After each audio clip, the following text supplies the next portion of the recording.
যমুনা সেতুতে স্থাপিত রেলপথটি অপসারণ করা হচ্ছে। সড়কপথে যানবাহনের বাড়তি চাপ সামাল দিতে বর্ধিত করা হবে সড়ক সেতুর দুটি লেন। এতে কমবে যানজট ও দুর্ঘটনা।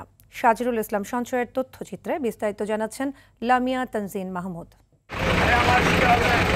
সিরাজগঞ্জ ও টাঙ্গাইল প্রান্ত জুড়ে চলতি বছর আলাদা রেল সেতু চালুর মধ্য দিয়ে বন্ধ হয়ে যায় এক সময়ের উত্তর ও দক্ষিণাঞ্চলের রেল যোগাযোগে বিপ্লব সৃষ্টি করা নির্মিত যমুনা সড়ক সেতুতে রেল চলাচল।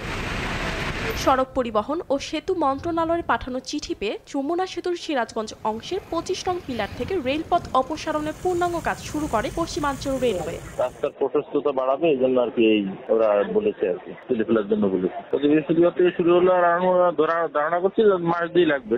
উত্তরাঞ্চল থেকে ঢাকা ও ঢাকা থেকে উত্তরাঞ্চলগামী যান চলাচলের জন্য যমুনা সড়ক সেতুটির রয়েছে আলাদা দুটি লেন। প্রতিদিন চলাচল করে 23 থেকে 25 হাজার যানবাহন। বর্তমান সময় চালু হওয়া দেশের অন্যান্য সেতুর চেয়ে এ সেতু অনেকটাই সরু, ফলে যানবাহনের বাড়তি চাপে ঘটছে দুর্ঘটনা, হচ্ছে প্রাণ ও সম্পদহানি। এ পরিস্থিতি পরিবর্তনে রেল ট্র্যাক তুলে ফেলা অংশে সেতু বর্ধিত করার দাবি যানবাহন চালক, মালিক ও ব্যবসায়ীদের। আমরা চাই, যেহেতু এখন রেল সেতু আলাদা হয়েছে, যমুনা সেতুতে যে রেল লাইনটি আছে সেই রেল লাইনটি অতি দ্রুত অপসারণ করে দুইটি রাস্তা যেন প্রশস্ত করা হয়। যমুনা সেতুটা আপনি মনে করেন রেল লাইনটা তুলে দিলে আমাদের যাতায়াত সুবিধা হবে, যাতায়াতের সুবিধা ভালো হবে, দুর্ভোগ হবে না, যানজট সৃষ্টি হবে না। এদিকে বর্তমান বাস্তবতায় রেলপথ অপসারণ শেষে সড়ক সেতু প্রশস্তকরণ প্রক্রিয়া আরম্ভ হবে বলে জানান নির্বাহী প্রকৌশলী। যমুনা সেতুতে আর রেল চলাচল করছে না, তো বাংলাদেশ রেলওয়ে তাদের রেল ট্র্যাক তুলে নিচ্ছে।